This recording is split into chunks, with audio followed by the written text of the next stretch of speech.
Anyway, kahapon po, gusto ko lang magpasalamat sa ating mahal na Secretary Carlo Nograles. Maraming po salamat.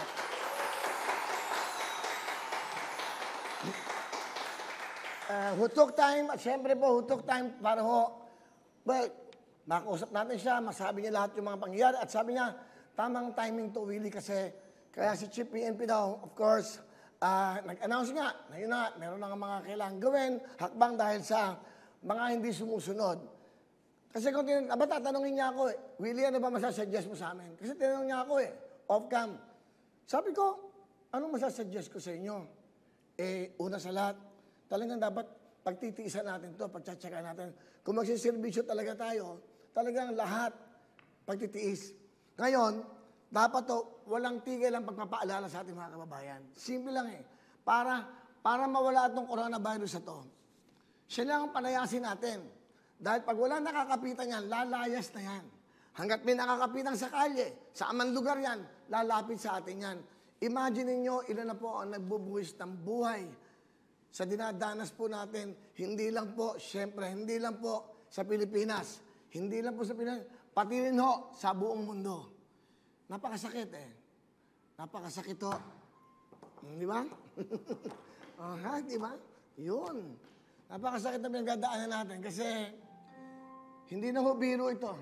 At from the start, hindi naman naging biro ito. Alam niyo bakit? Nagbubuwis na ho ng buhay ang ating mga mahal na kababayan. Especially po yung mga frontliners na mga doctors. Mga doktor na yan, nurses, kita niyo naman. Kasi nung pinanood ni Secretary Nograles yung video na pinakita namin, yung mga bata, yung mga anak na sa bintana lang, yung mga pulis, yung mga sundalo, ano ginagawa, di ba?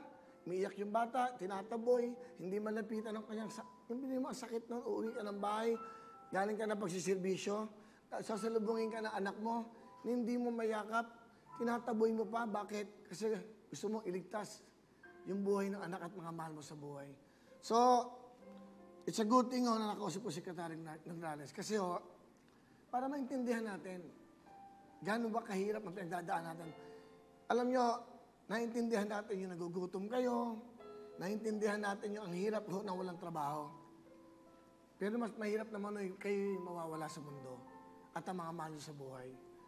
Yung gutom gagawa naman ng paraan yan, kaya gumagawa ng paraan ng ating mahal na presidente, ang ating mahal na gobyerno. Saka this is the time na magsama-sama tayo. Ito na po yung time na kung anong meron na kayang iabot, di ba, pag may sobra, ito ipagkaloob natin sa ating mga kababayan. Kaya nga nagkaroon ng programa ito, ang totoo ho niyan, talagang inisip ko talaga to nung nasa Puerto Galera ako. Sabi ko, anong gagawin namin? Ano mangyayari? Ano ba isang bagay na magandang gawin? Sa mga nagsisilbi sa bayan, simple na naman ang gagawin natin Magsilbi at gumawa ng kabutihan sa iyong mga kababayan. Nung naisip ko to, sabi ko, tutok to win. Tumutok lang para manalo. Tapos hanggang dumating na tayo dito sa Will Tower, bumiyahe kami. Saka akala nyo madaling bumiyahe. Hanggang madaling araw po, nakikiusap ako po sa pamahalaan. Sinabi ko yung purpose, gagawa ko ng paraan para makapagbigay ng saya, makatulong sa ating mga kababayan. Kaya naman ako nabigay ng pass. Gusto ko magpasalamat sa mga taong ito. Pero ayaw na lang pabanggit. Pero nakiusap talaga ako. Kahit noong Sunday, nakikiusap ako sa kanila. Tiklop luhod para makauwi. Dahil last Monday, nagsimula na ang Wawawin Tutok Tuwin. Nakiusap din ako sa GMA. Thank you very much, Sir Joey Abacan, Miss Michi, Miss Rhea. Thank you very much, Mr. Yalong. Alam niyo, sa totoo lang hindi ganun kadali na magdesisyon na magbigyan ako ng live. Alam niyo naman, natatakot sila. Baka yan si Willie, baka yan baka yan. Sa panahon to, hindi ganun. Sa panahon ito, hindi Magiging tulay ako, magiging tulay kami, kung sino man ang tutulong dito.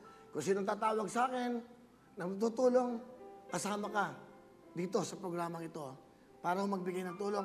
Hindi kakayanin ng gobyerno. Hindi po kakayanin ng gobyerno. Yung ilang milyong Pilipino, it's about 26 million Filipinos daw, families pamilya po yan, yung sabi sa atin ni Secretary Nograles. And then, again, marami ako nalaman kay Secretary, ang hirap, hindi makapag-desisyon, kasi may magugutom. Pero pag pinagtrabaho mo, may mamamatay. Saan ka ba? Paano gagawin natin? Napakahirap po. Simple lang gagawin natin. Kung mahal nyo ang buhay nyo at mga pamilya nyo, makinig po tayo. Sarap-sarap ng panahon na to, na anak mo, asawa mo, kasama mo, pamilya mo. Di ba? Ito yung time. Tumingin ko sa likod. Ano ba yung nagawa ko dati? Aayusin ko na. Pagkatapos itong COVID na ito, malalampasin natin ito, mag-iiba na tayo.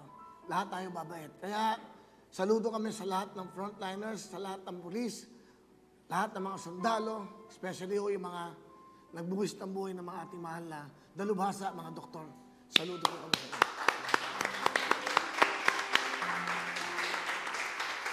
Maraming salamat po. Hello mga kapuso! Ako po si Ipon. Minabati ko unang-una dyan mga kaipo natin, mga kaskwami ko dyan. Nagustuhan nyo ba ang video na to? Marami pa kaming inanda para sa inyo. Mag-subscribe lang sa Wowin YouTube channel.